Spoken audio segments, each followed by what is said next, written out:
यहाँ पे election commission of Pakistan ने जो तौहीन इलेक्शन कमीशन का एक मुकदमा शुरू किया हुआ है इमरान खान साहब पे और मेरे पे, उसके ख़िलाफ़ हम यहाँ पे आए हैं कि जेल ट्रायल जो है वो इलेक्शन कमीशन कंटेम्प्ट में नहीं कर सकता, क्योंकि उसके लिए इलेक्शन कमीशन को जो जेल है, डयाला जेल है, उसको इलेक्शन कमीशन डिक्लेयर करना पड़ेगा, तभी ये प्रोसीडिंग जो है वो शुरू हो सकती हैं।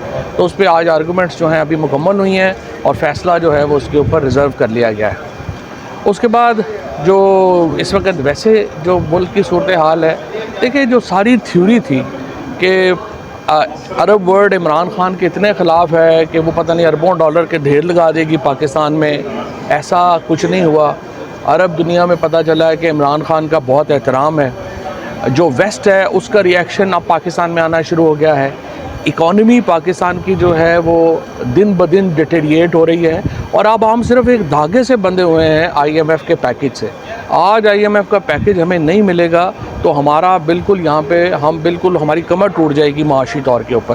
देखिए इस तरह से मुल्क नहीं चल सकते, मुल्क को नॉर्मलाइज करने की ज़रूरत है और किसी के पास भी इस वक्त टेक ऑल पोजीशन नहीं है। मेरे नज़र में जो इस वक्त सूरत हाल है वो दिन ब दिन नीचे जा रही है। उसके अलावा उसमें जो कॉम्प्लिकेशन है उसमें यह भी आ रहा है कि जो PTI की पास भी कोई एंड गेम नज़र नहीं आ रही है और उसकी जो लीडरशिप की और हिकमत अमली की जो कमज़ोरियां हैं वो भी हमारे सामने जो हैं वो हैं। लिहाजा इस सारे मामले का जो एक समझिए कि जो नुकसान है वो पाकिस्तान को हो रहा है। और मेरी फिर यही बात होगी जो मैं हमेशा से करता आ रहा हूँ कि इस वक्त तरीके इंसाफ के लिए बहुत ज़रूरी है कि वो अपोजिशन पार्टीज़ के साथ जो अपना इत्तेहाद है उसको फॉर्मलाइज़ करे। मौलाना फजलुर रहमान, GDA, जमात इस्लामी से इनकी लीडरशिप की मुलाकात ही नहीं हो रही, बाकी तो बाद में वो करेंगे। तो सारी अपोजिशन पार्टीज़ जिनका नुक्ता नज़र है कि 18 तारीख को धांधली हुई, 8 फरवरी को धांधली हुई, इलेक्शन के नताइज बदले गए, उन सब को एक पेज के ऊपर लाना जो है वो तरीके इंसाफ का काम था। अभी तक वो उसके ऊपर जो है वो अब तक कामयाब नहीं हो पा रहे। जलसा खुद जो है वो आपके सामने है, जैसे हालात है वैसे नहीं कर पा रहे।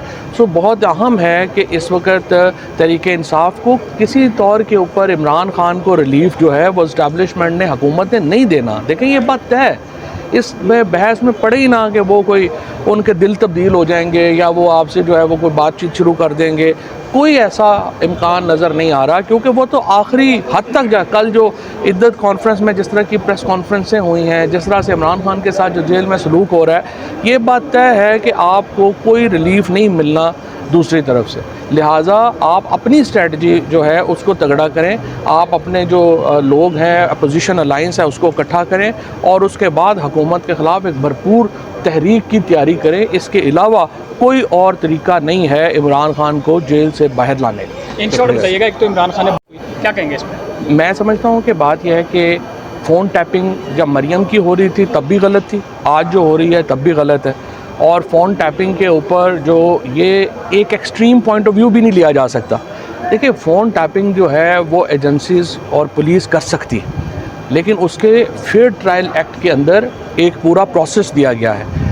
असल बात यह है कि आप देखें पाकिस्तान के अंदर तो हालत ये है कि ये जो सेफ सिटीज़ बने हैं, यहाँ पे पुलिस वाले बैठे हुए हैं, ये जोड़ों की वहाँ पे तस्वीरें उतारते हैं, उनको ब्लैकमेल करते हैं। आप जब फ़ोन टैपिंग का इतना खुलेआम दे देंगे तो ये तो एक ब्लैकमेलिंग की नई इंतहाओं पे पहुँच जाएंगे हम। आम आदमी सफ़र करेगा इसके नतीजे में। जो तरीक़ाकार फेयर ट्रायल एक्ट में दिया गया है वो ये है कि आप मैजिस्ट्रेट को या सेशन जज को अप्लाई करेंगे, वो उसको ओवरसी करेगा टैपिंग को और आप फ़ोन टैप कर सकते हैं। इसलिए ये सर्कुलर वैसे ही अनकॉन्स्टिट्यूशनल डिक्लेयर हो जाएगा। आपकी जो टैपिंग अगर आपने करनी है उसके लिए जुडिशल प्रोसेस मौजूद है, उसके ज़रिए टैपिंग जो है वो होनी चाहिए। आप ये बात पहले मैंने तफसील से इसका जवाब दिया। अच्छा, ये हड़ताल पे करेंगे कुछ? मौलाना फजलुर रहमान, ANP, अभी PTI के अंदर भी ये सोच पाई जा रही है कि अगर हम इमरान खान को बाहर नहीं निकाल सकते, मैंडेट वापस नहीं ले सकते, तो हमें इस्तीफे दे देने चाहिए। क्या देखिए इस्तीफे तो देने ही है, ज़ाहिर है तरीके इंसाफ ने इस पार्लियामेंट का हिस्सा तो नहीं रहना। टाइमिंग की बात है, अभी शायद टाइमिंग नहीं है। जब ये अलाइंस बन जाएगा, तहरीक अनाउंस हो जाएगी, तो ज़ाहिर है तरीके इंसाफ ने, सब पार्टीज़ ने इस्तीफे देने हैं। इसके अलावा इस जाली पार्लियामेंट को कौन मानेगा? लेकिन इससे पहले भी इस्तीफे दिए हैं और वो गलती बार बार कहते रहे हैं कि हमारी गलती है, तो अब कोई गलती नहीं है। जब पहले हमने इस्तीफे दिए हैं और जो असम्बलियाँ तोड़ी हैं, आज तरीके इंसाफ की जो पॉलिटिकल इस वक्त माइट है وہ انہی بڑے فیصلوں کی وجہ سے ہے. چھوٹے فیصلہ آپ نظام میں رہ کے نظام کے خلاف نہیں لڑتے. جو آپ نے کشمیر میں اور جی بی میں جہاں اسمبلیاں نہیں توڑی وہاں آپ دیکھ لیں آپ کی پارٹی کا کیا حشر ہوا. تو یہ عمران خان یہ بڑے فیصلے کر سکتے تھے, اور ہم جب اسمبلیوں سے باہر آئے, نظام سے باہر آئے, تو آج 80% جو پاکستانی سٹیزن ہے وہ تحریک انصاف کے پیچھے کھڑا ہے. یہ وہ لوگ باتیں کرتے ہیں جو روٹین کی پالیٹکس کرنا چاہتے ہیں. عمران خان روٹین کی پالیٹکس نہیں کرتا. چودھری صاحب ابھی آپ نے کہا کہ موجودہ قیادت کے حوالے سے بھی آپ نے بات کی, ساتھ ہی ساتھ آپ نے کہا کہ جو دیگر پارٹیز ہیں, مولانا صاحب کی آپ نے بات کی, ان کے ساتھ کنسنسس ہونا چاہیے, ایک پیج پر آنا چاہیے. لیکن خان صاحب کی سیاست یا بیانیہ یہی ہے کہ ہم ان کے ساتھ نہیں بیٹھیں گے, کبھی بھی نہیں بیٹھیں گے. ان کا تو بیانیہ یہی ہے شروع اول سے. تو اگر ان کے ساتھ بیٹھیں گے تو ان کا بیانیہ کمپرومائز نہیں ہوگا. نہیں, جو اس وقت الیکشن کے جو نتائج ہیں اس کے اوپر تو بیانیہ ایک ہے نا. جی ڈی اے کا بیانیہ, فضل الرحمان صاحب کا بیانیہ, عمران خان کا بیانیہ کہ آپ نے فارم 45 کو چینج کر کے فارم 47 جو ہے کر دیا. یہ بیانیہ تو ایک ہے. الیکشن لڑنے جب جائیں گے اس وقت تحریک انصاف اکیلی لڑ لے گی, کیونکہ اس کا اگر بیانیہ نہیں ہوگا. اور ویسے میں آپ کو بتاؤں کہ اس وقت جے یو آئی کا اور پی ٹی آئی کا بڑے معاملات کے اوپر ایک ہی موقف ہے, چاہے وہ افغانستان کا معاملہ ہو, چاہے وہ خیبر پختونخوا میں آپریشن کا معاملہ ہو. اور اصل میں تو دیکھا جائے تو تمام جو سیاسی جماعتیں ہیں خیبر پختونخوا کی وہ بھی ایک ہی پیج کے اوپر ہے. لہٰذا چاہے وہ اے این پی اور پی ٹی ایم جو بہت لیفٹ سائڈ کی پارٹیز ہیں, اور جے یو آئی اور پی ٹی آئی جو کہ تھوڑی ایکسٹریم لیفٹ کی پارٹیز نہیں ہیں, ان کا بھی مولانا صاحب نے عمران خان نے کہا کہ دوبارہ الیکشن ہونے چاہیے. گزشتہ روز عمران خان نے بھی دوبارہ الیکشن کے اوپر زور دیا, لیکن مولانا صاحب کا جو ڈیمانڈ ہے کہ فوری استعفے دیے جائیں اسمبلیوں سے, جس کے اوپر میرا نہیں خیال مولانا کی کوئی ایسی ڈیمانڈ نہیں ہے. پرویز خٹک صاحب گزشتہ روز اڈیالہ جیل میں پیش ہوئے, انہوں نے مجھے ابھی بیان کا نہیں پتا پرویز خٹک صاحب نے کیا بیان دیا ہے, بٹ میرا یہ خیال ہے پرویز خٹک صاحب نے جو اگر سچ بولا ہے جو کیبنٹ میں ہوا تو عمران خان کے خلاف بیان تو نہیں ہو سکتا. کوئی بھی بیان ہو عمران خان کے خلاف بیان تو نہیں ہو سکتا. $190 ملین ابھی حکومت کی خزانے میں پڑے ہوئے ہیں, یا تو آپ وہ اٹھا کے پھر دے دیں عمران خان کو اگر کیس بنانا ہے. ابھی جو عمران خان نے عدم اعتماد کی ہے چیف جسٹس پہ, کیا اس سے پہلے ہی نہیں کر دینا چاہیے, لیٹ نہیں ہو گئی ہے؟ میرے خیال میں تو عدم اعتماد کافی نہیں ہے عمران خان کا. اس پہ یا تو ریفرنس فائل کریں.